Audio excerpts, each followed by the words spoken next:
Tonight's speaker is UW-Sheboygan Assistant Professor of Chemistry, Dr. James Kabrhel. Dr. Kabrhel joined UW-Sheboygan in 2007.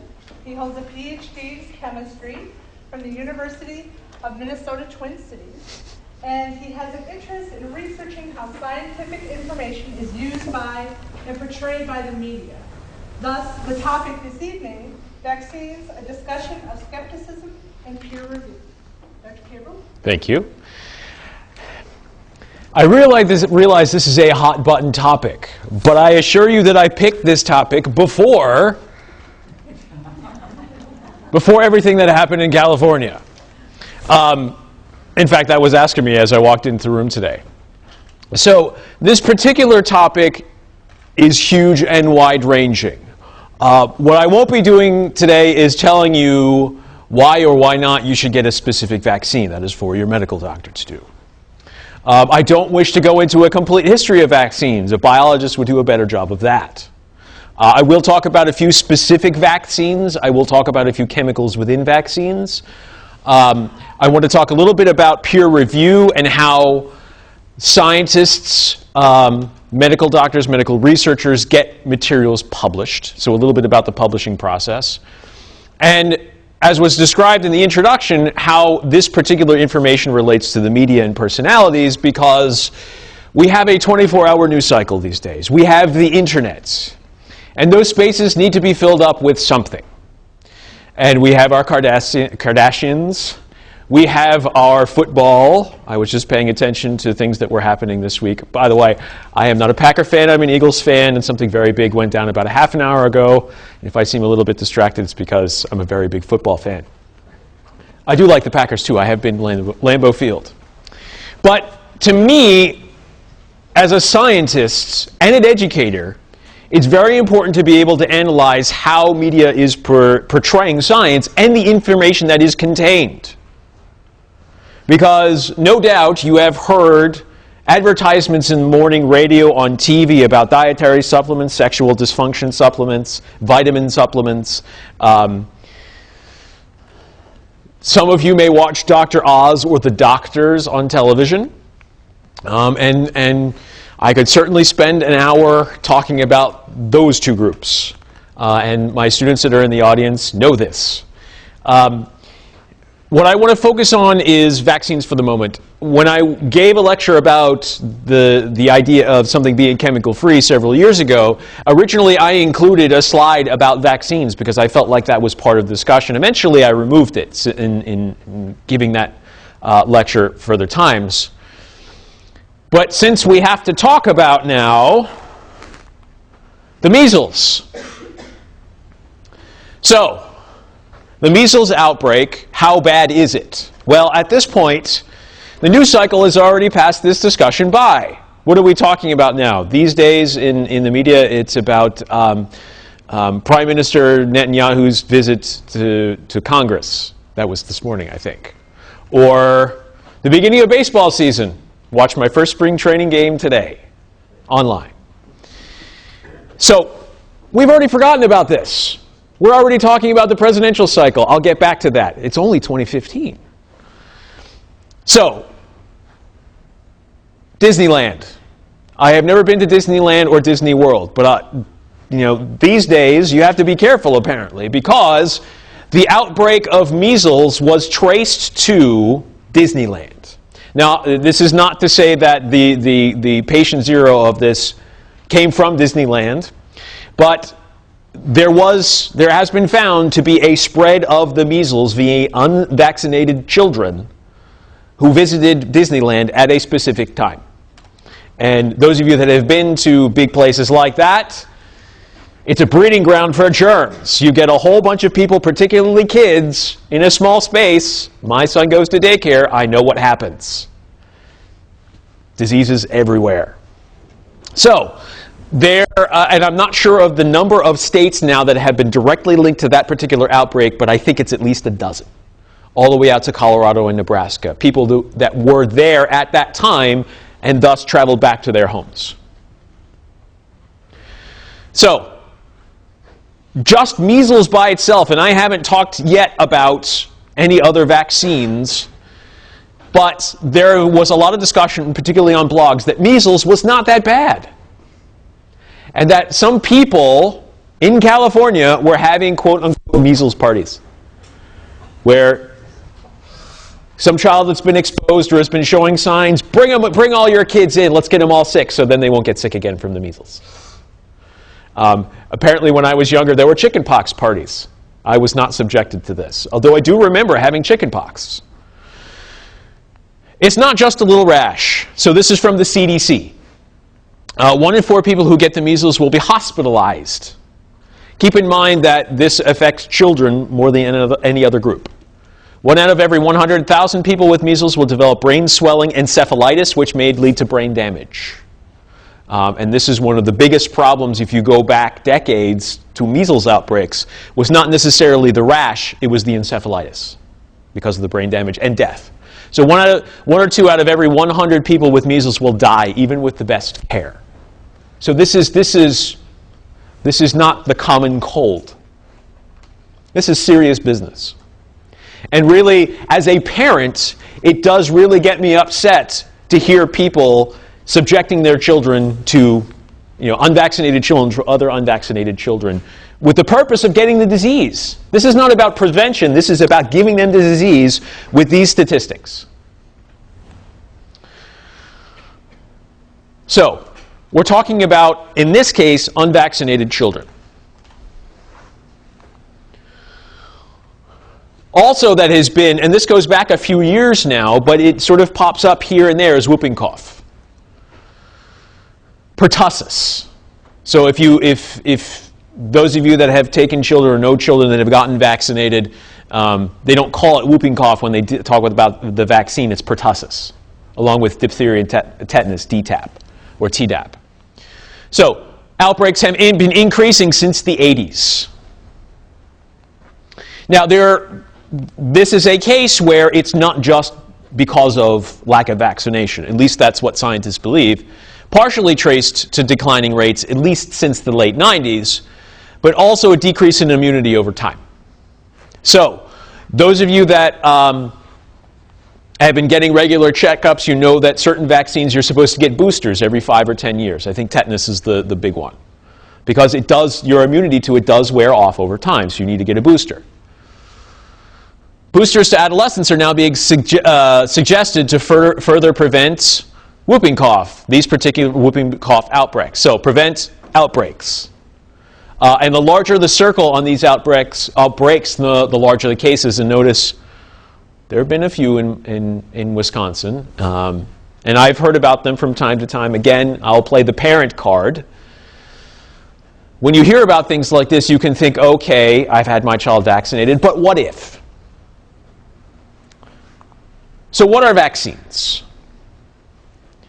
Vaccines are composed of inactivated live or dead pathogens, bacteria or viruses, toxoids meaning specific compounds that those pathogens make, proteins or other materials.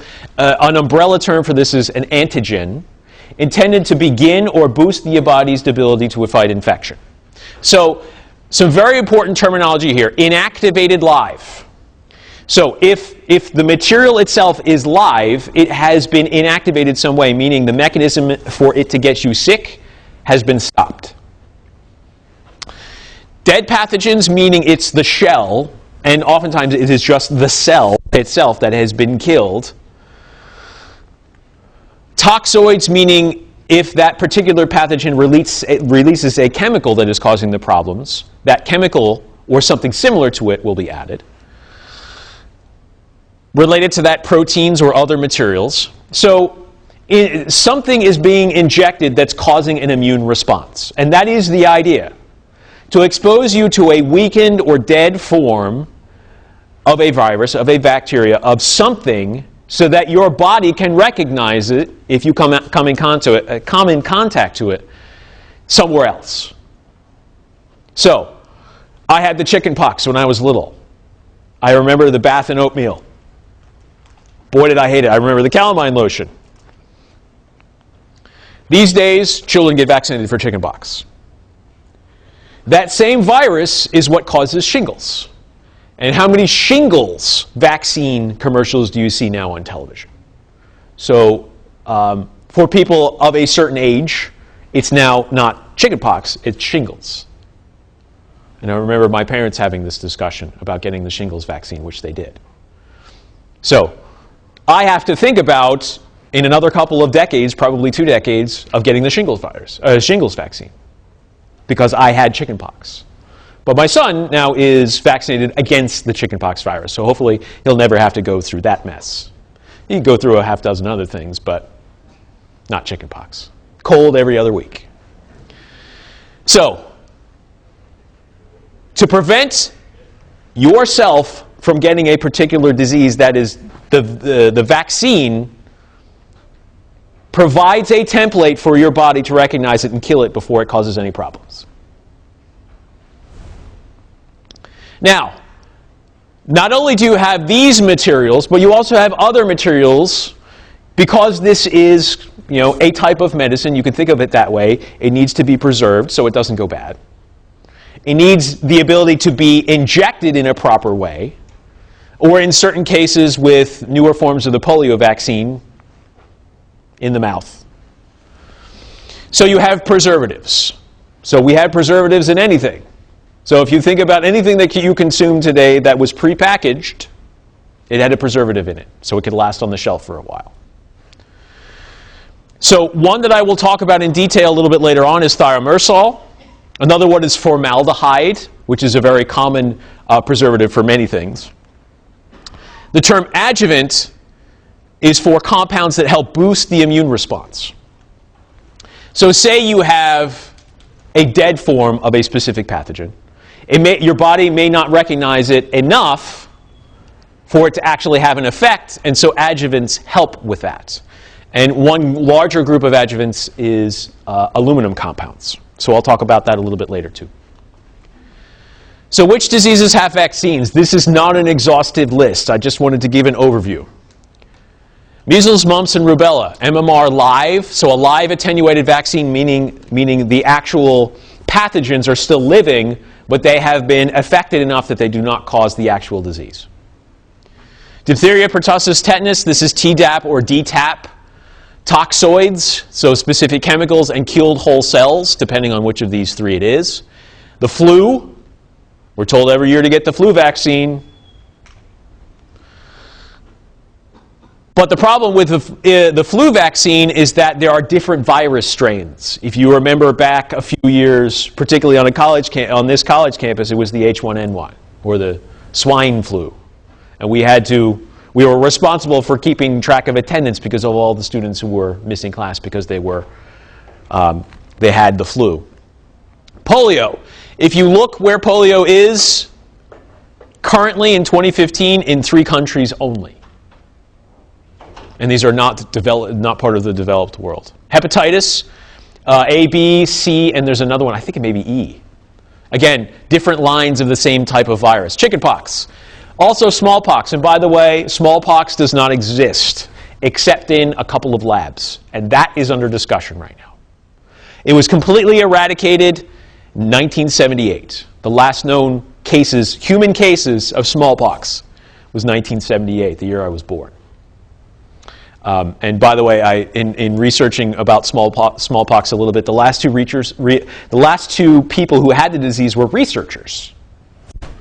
And this is not a disease you want to get. You have to have kind of a strong stomach if you want to look at pictures of people who had smallpox. It was not pleasant to look at. And there's a whole bunch more of different types of vaccines for different cases.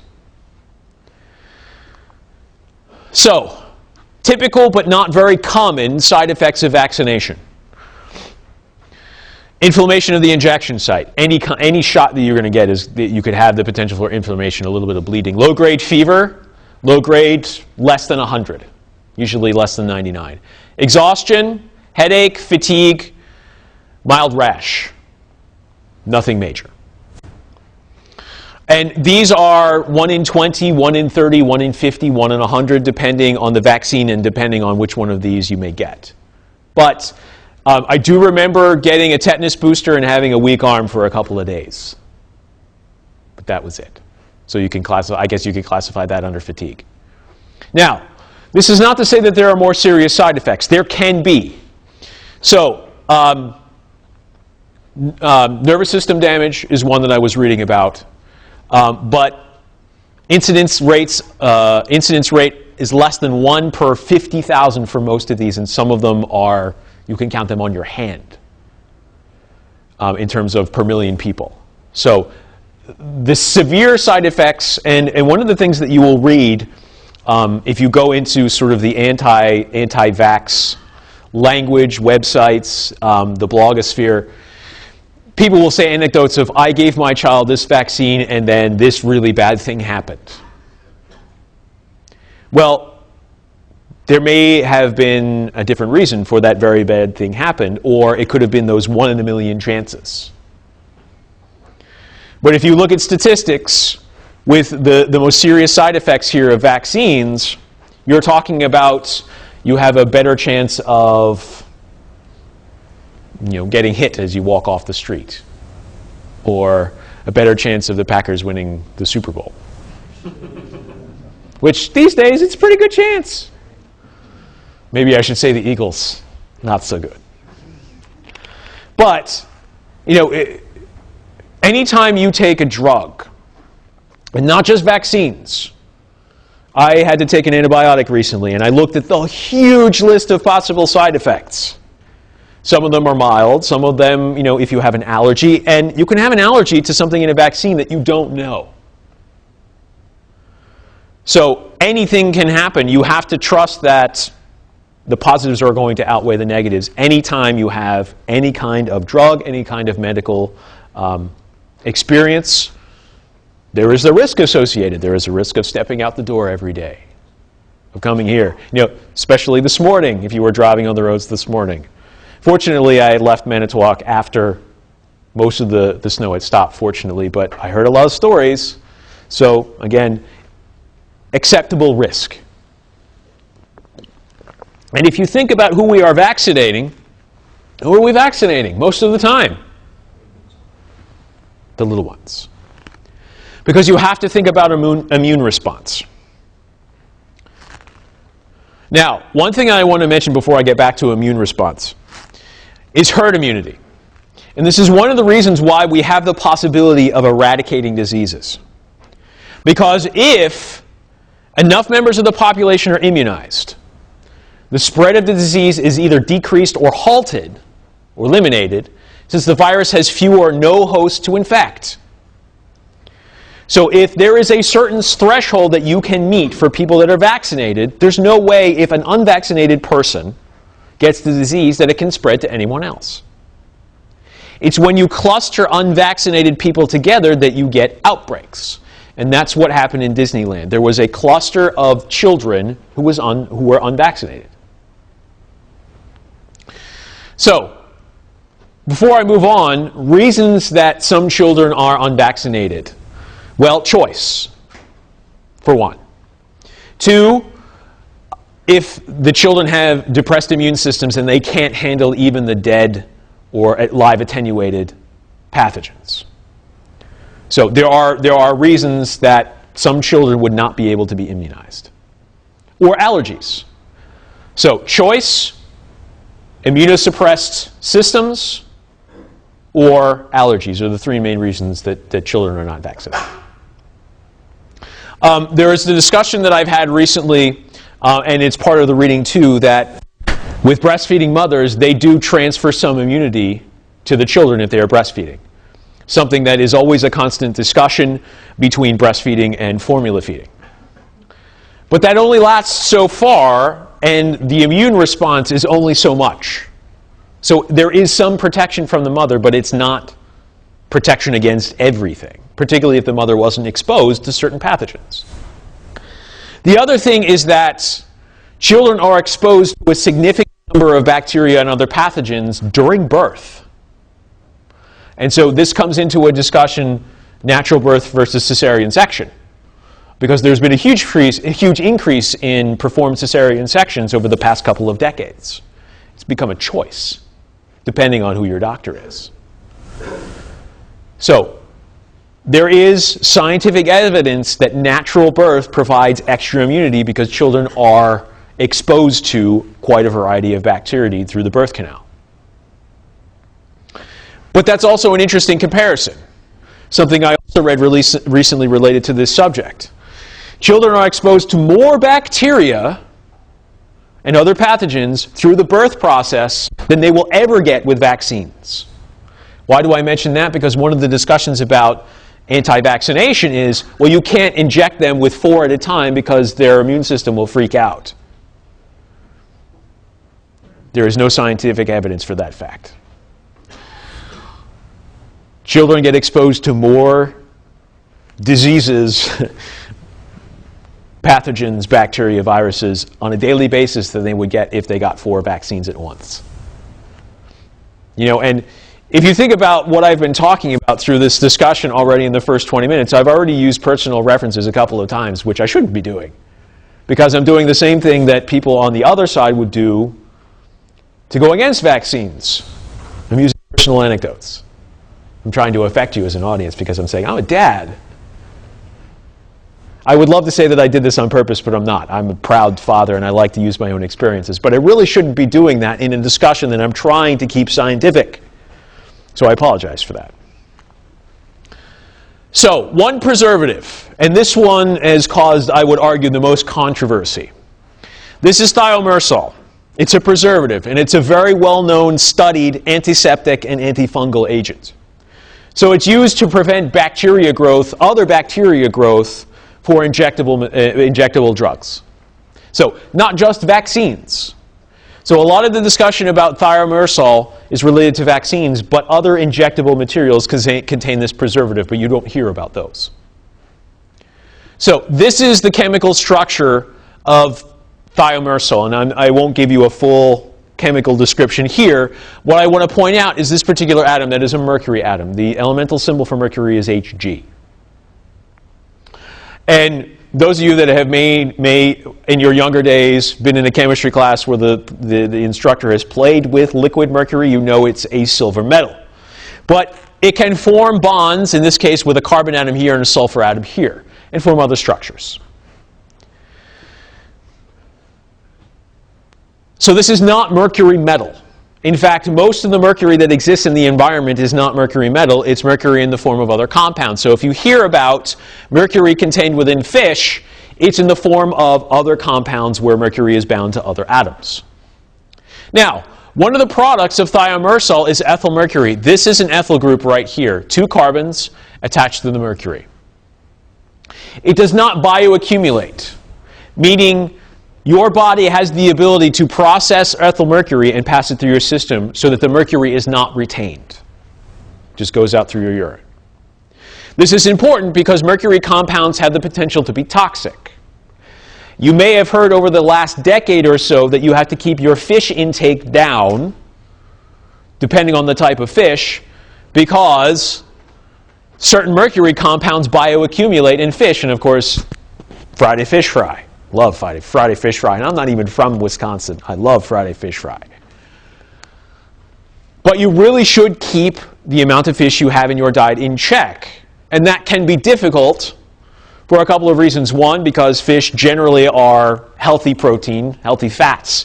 You may have been told by your doctor to take fish oil as a supplement.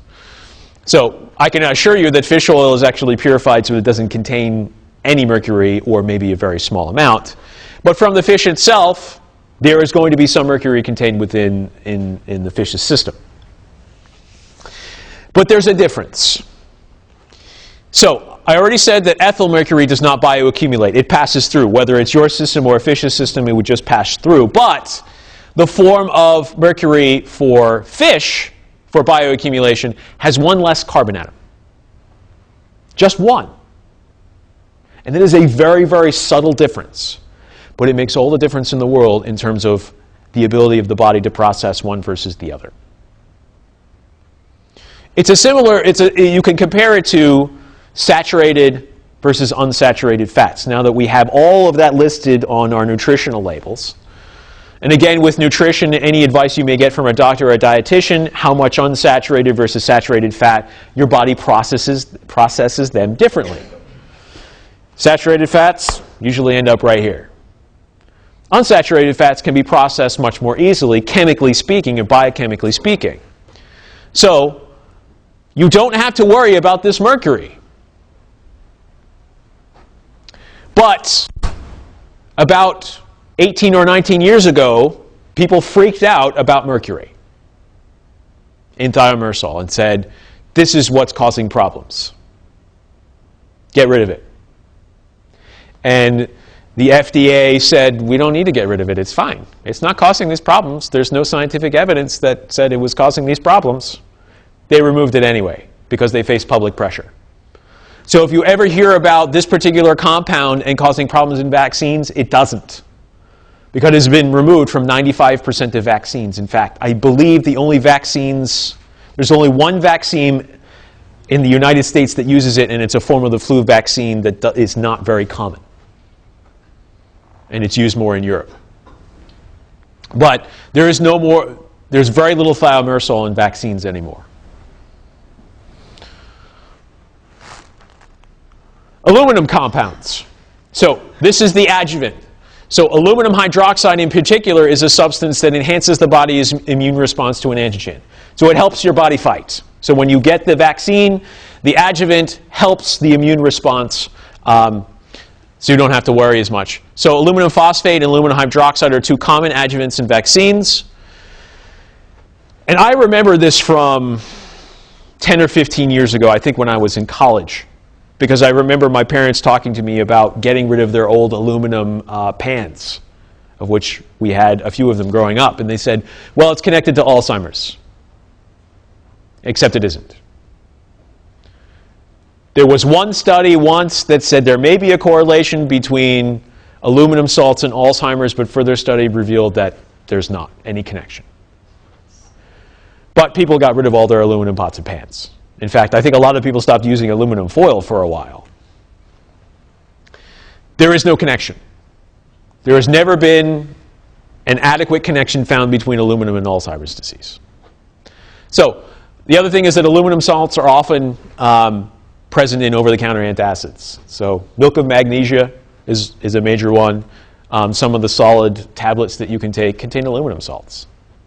Aluminum hydroxide is actually the important ingredient for antacids because they counteract the acid. They react with acid. A hydroxide reacts with acid and creates water.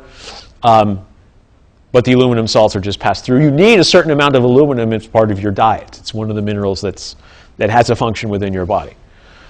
There are other adjuvants. I could list at least a dozen different adjuvants. Some of them are based on a metal and non-metal combination. Some of them are biologically based, but again, they help the immune response. But they are all well studied.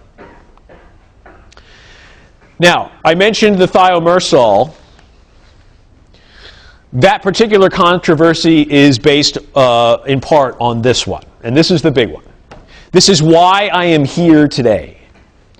So in 1998, Andrew Wakefield decided to, quote-unquote, study the measles, mumps, rubella, MMR vaccine. And what he found in a study of about a dozen children was a connection between MMR vaccine and autism. Autism is one of the growing issues in our society. Children who can't develop proper social skills, can't interact. And you may have seen mild cases and severe cases. There is the autism spectrum. It is a wide spectrum. But it can be, to say the least, emotionally trying on caregivers for autistic children and even autistic adults. And understandably, those parents want a reason for what has happened to their child. And hopefully a cure. So the fact that Andrew Wakefield came up with a link between a vaccine and autism, automatically spurred a significant decrease in the amount of vaccination, and not just for NMR, any vaccines. So his paper came out in 1998, and you can see various statistics. The number of vaccinated children drops off.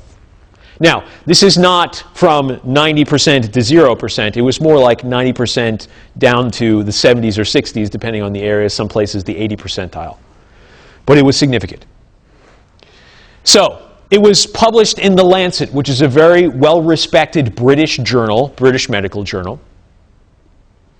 But almost immediately after it was published, there were issues that were suspected with his work.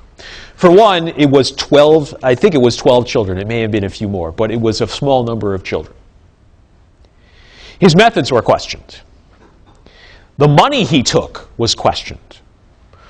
And a very keen investigative journalist in Britain went deep into this particular study because it had caused so many issues. If you stop vaccinating, what you are vaccinating against is going to come back. And that's what was seen, not only in Britain, but all over the world, all over in developing countries. It was vaccines go like this, and outbreaks of this go up.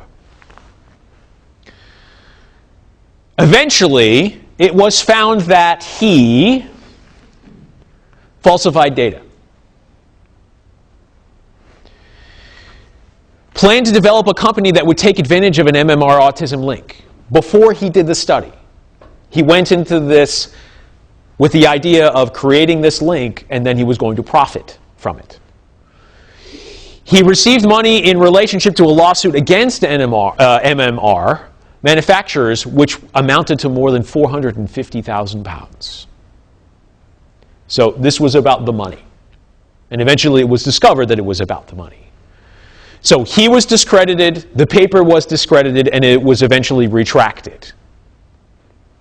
And no other study has found any link between any vaccine and autism. None. But we've been reaping the rewards of this ever since, even now. And I can say that because I, at the beginning of this lecture, mentioned the measles outbreak from unvaccinated children. And it wasn't just from children who couldn't be immunized. It was children whose parents chose not to immunize them. Now, this brings up an important point. And this point is related to anti-science sentiment. So, if I wanted to, I could connect this into climate change. And that's a whole other kettle of fish. But the idea is scientific information is peer-reviewed, meaning scientific information, regardless of the source, is reviewed by peers, not just general scientists. But I know this is a bit off to the side, but specialists in oak trees review papers about about oak tree studies. So I published a paper when I was in graduate school. It was reviewed by people who specialized in that particular instrumentation. Reviewers look for quality of the scientific method, data collection, quality of results, statistics, impact to the intellectual community. They decide all of that before they are interested in publishing a paper. Now, it's the publishers that make the final decisions, not the reviewers. So, the publishers can say, okay, this may be good, but it's not really what we want to publish right now. Or, well, there were some questions about it, but it seems really groundbreaking, so we'll publish it anyway. Now, one very important thing, there is checking for plagiarism. Every paper, for example, of the American Chemical Society that has ever been published is freely available. Well, I shouldn't say free. Is available. It's not free, really. If you come to this campus, you can get access to it. Or if you go to Madison, you can get access to it. If you want to go online to the AZS website, you do have to pay per paper. But it is available. And I mean all of them. The first paper published by the Journal of the American Chemical Society is 1879, and you can go. And it's about sugars. It's very interesting. But they don't necessarily check for falsification of data or conflicts of interest. Because of the way papers are often presented, it is about the data and the results and the methods, but not necessarily deep checking for the possibility of falsification of data or other parties that may be involved. Because scientists don't have to report all of that information. Their focus is on the data.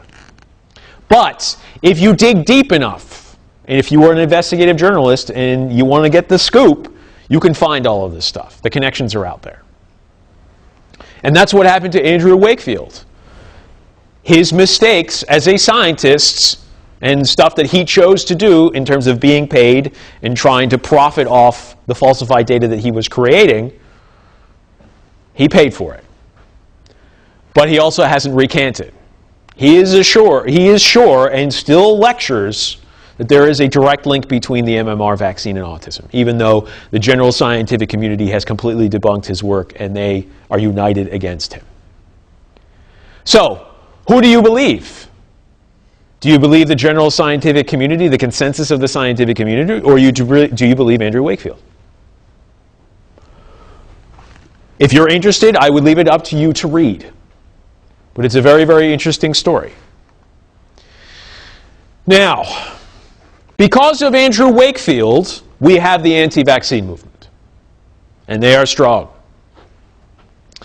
So the general belief that vaccines are responsible for autism or other disorders. And it's not just autism.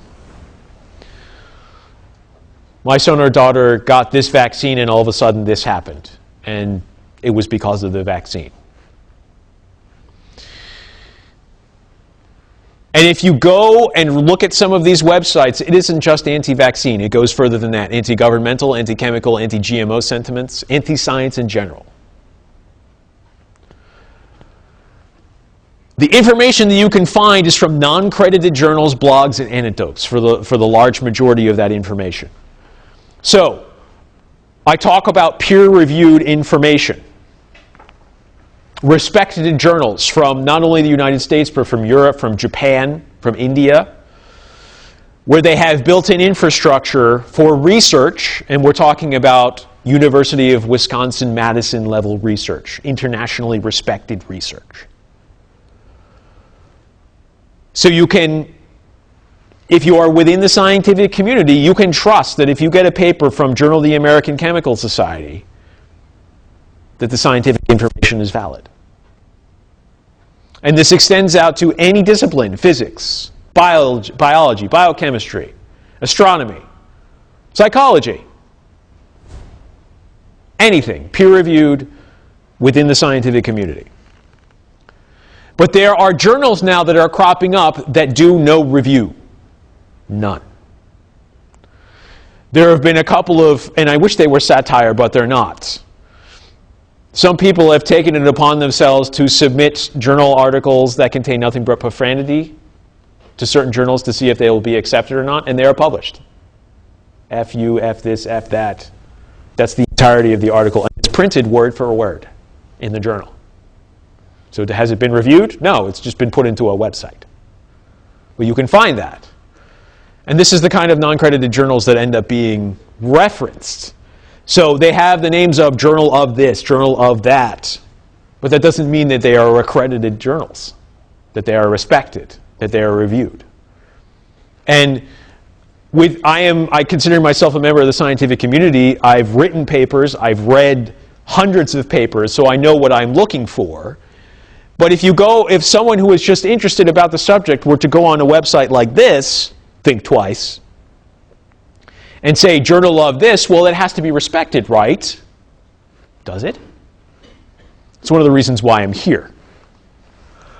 So if you look at some of the names of these websites, VacTruth, VacLib, VacLibrary.org, Vaccines.procon.org, Think Twice. Again, the information from these is largely anecdotal, non-reviewed journals. But they present a lot of their information as though it were scientific. And this is the other thing. And I saw this, I believe, on Good Morning America recently. There was a doctor in Arizona who was vehemently anti-vaccine. A licensed doctor, apparently.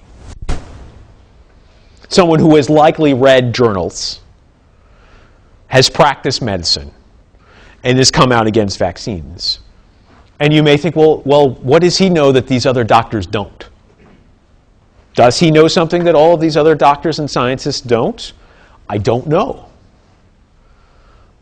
But when I see someone like him saying, I'm going to sell this book that says all the stuff that I know about the anti-vaccine movement and why vaccines are bad, that raises my antenna.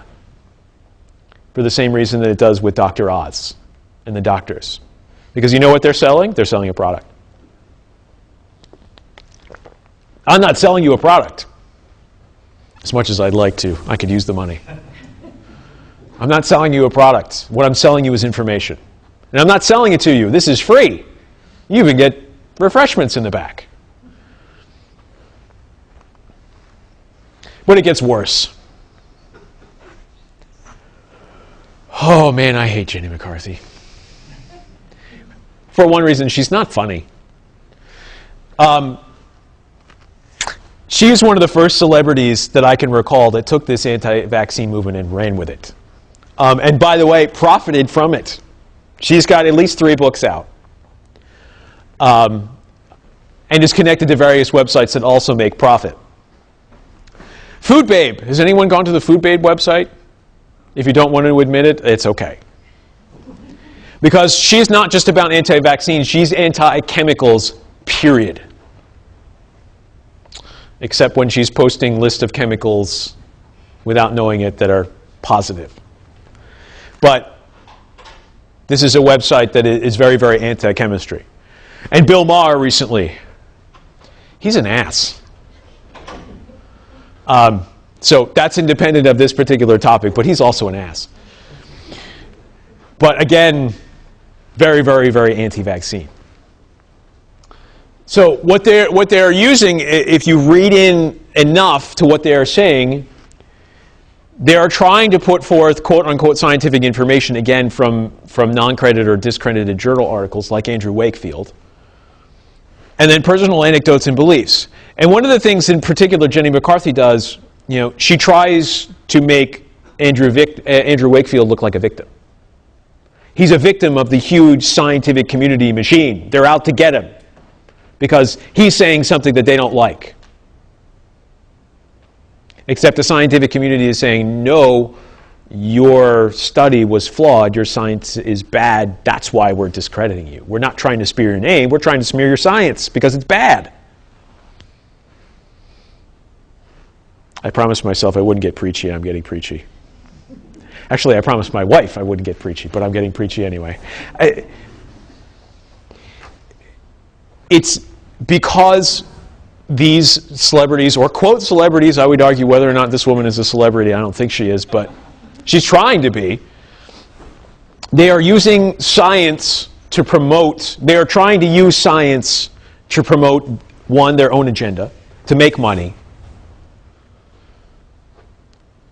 And I don't know what the other reason is. Jenny McCarthy, I know, has a child that has developmental disorders. And you can read into this. It was originally diagnosed as autism, but apparently that diagnosis has changed, or may have changed. I'm not sure. So she has a personal interest in this. That's also a red flag. Scientists are not supposed to have personal interests in the science that they are doing. It's bias with the science. You're not supposed to go in with some kind of bias. It is very difficult to do. Having gone through it myself, you want to get a result when you're in graduate school because you want to get your degree. You want something to show for your 6 years. 6 years. Well, I'm here, aren't I? I can sympathize with her because she wants a reason, she wants an explanation for why her son is the way he is. Because it must be difficult raising a child like that. I don't want to diminish that fact. I want an explanation of why my son is sick when he's sick. I want it to be solved. I worry about the time when he's going to get sick when I can't fix it, or there's not going to be a fix. We know so little about developmental disorders like autism. We don't know what causes it. We don't know how to fix it. There are treatments. Some children can get better. Some don't. Some cannot communicate with their parents in any way. And that must be emotionally devastating. But leading people on a path that is causing other people to get sick is not the right way to go about it, in my opinion. Because if Andrew Wakefield really is the cause of this anti-vaccine movement, and it continues, this is not something gone away. This is 17 years later now. And we're still dealing with huge pockets of people, especially in California, where there are huge affluent communities, people who are not vaccinating their children because we need a choice, because vaccines are bad, because I have this information. This is what we're dealing with these days. And then we get the politicians. I am sick of politics. I really am. When I was growing up, I used to think it was every 4 years. And then I found out that, well, you've got senators and state senators and all of these things that are sort of the off years, the other 2 years. And now because we have this 24-hour news cycle and all of this stuff on the internet, now we've got political commercials for everything. So when this outbreak in California happens, because it's already 2015 and now we already have to prepare for November of 2016 already, we have all these potential presidential candidates having to come out pro or against vaccines for whatever reason. Well, the reason is because you have 1,000 reporters around you who need this information. They need to post a headline. What about vaccines? So we've got Chris Christie. Parents need to have some measure of choice in things as well. So that's the balance that the government has to decide. Most of the requirements for vaccines are not at the government level. They're based on schools. Schools have requirements for vaccines. I believe the daycare that my son goes to has a requirement for vaccines because they don't want the spread of diseases within their walls, which is understandable for protection of children. Scott Walker, it's up to the states, and all the states right now have a rule. The only difference is state by state. Some have no leeway, some have flexibility, but everyone has a law in the books. Again, the law, whatever laws that are present are varied, but a lot of it comes down to private enterprise. Jeb Bush, parents ought to make sure their children are vaccinated. Rand Paul, I'm not anti-vaccine at all, ... but wait for it. I think there are times in which there can be some rules, but for the most part it ought to be voluntary. Well, that's as wishy-washy as you can get. It's important to, and I focus on the Republican side because these days it's all the talk about the Republican side because that seems to be the more wide-open competition for next year. But President Obama and Hillary Clinton both suggested about 7 years ago, before the Wakefield paper was retracted and completely discredited, that there should be studies between autism and possible environmental causes which suggested vaccines. They have since changed to be fully supportive of vaccines. So they have, what's the favorite term, evolved on this topic. So I distinctly remember seeing President Obama after several of these gentlemen had already spoken saying, get your kids vaccinated. This is what we were talking about since 1998 in Andrew Wakefield. For decades before, the history of vaccines, I really didn't mention it. This goes back to the 1800s, vaccination. This is not new. This is old, relatively speaking. Polio, gone in this country. Smallpox. And some of these other things that we've discussed in this particular lecture, low incidences that we don't have to worry about, children specifically. Now, there are vaccines for adults, shingles, pneumonia in some cases. It's about the children. Someone think about the children. We are thinking about the children. That's why we have so many of these vaccines. But some people are saying now, I am thinking about my children by not vaccinating them. But are they really basing it on real science?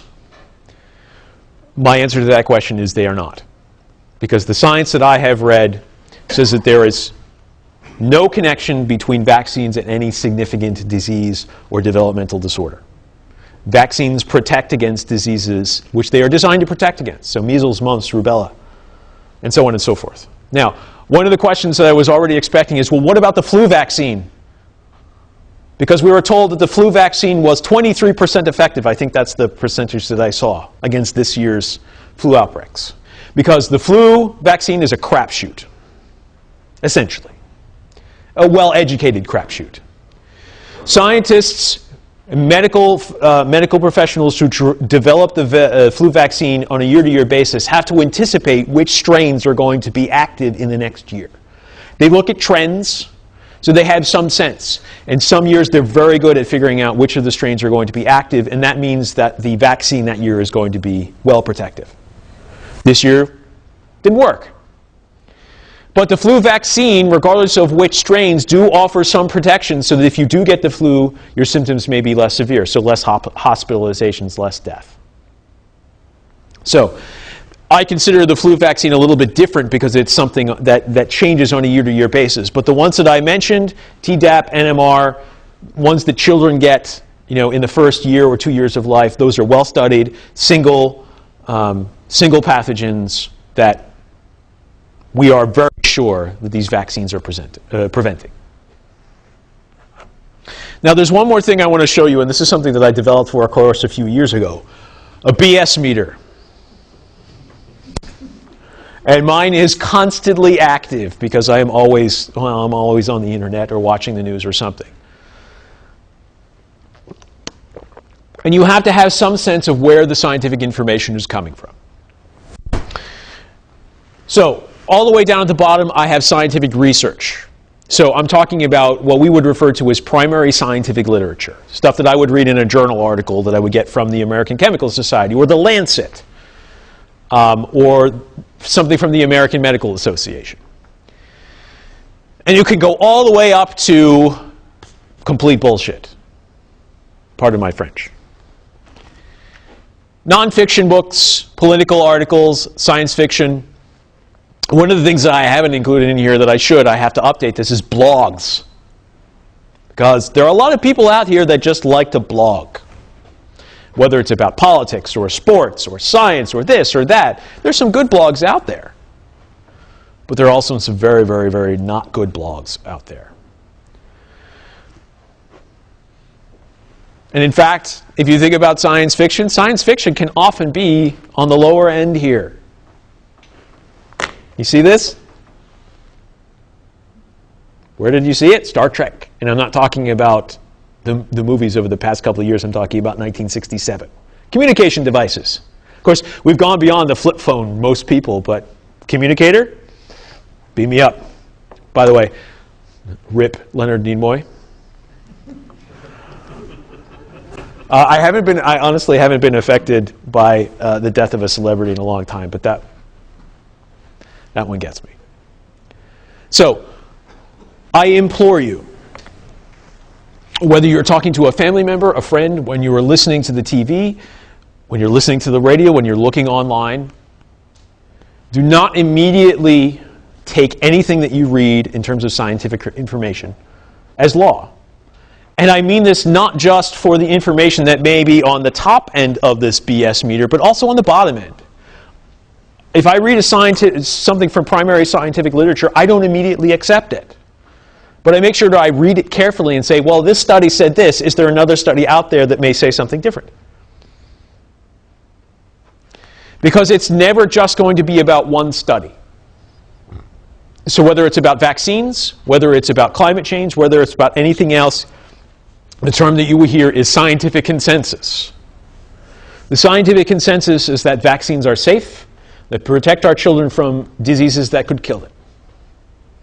And these days, now that we're talking about things like shingles, protects adults too. The scientific consensus is that climate change is happening and that it's man-made. The scientific consensus is that the Packers have a good chance to win next year's Super Bowl. Let's hope so.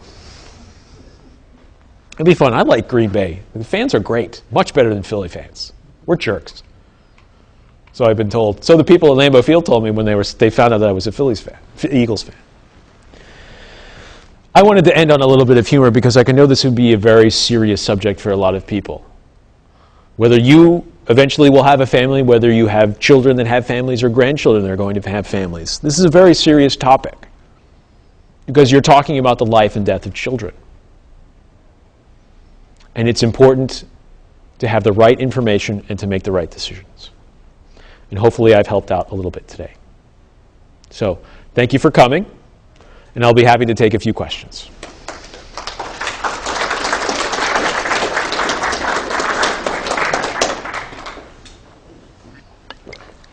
Are there any questions? Go ahead. Yeah, what's your latest information on the Ebola virus vaccine that's being tested? I don't have any new information beyond that. It looks promising. The problem, I think, is I don't know how many patients they're going to have to test on, because it's such a fluctuating virus, and because it's rapidly debilitating. I'm not sure. And the problem is they're going to have to find people that are going to be willing to take it. But I don't know anything new development yet.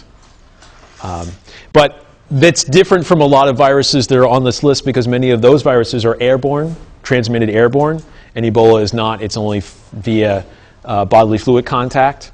So the spread of that disease is going to be much less than any of these other ones, specifically the flu.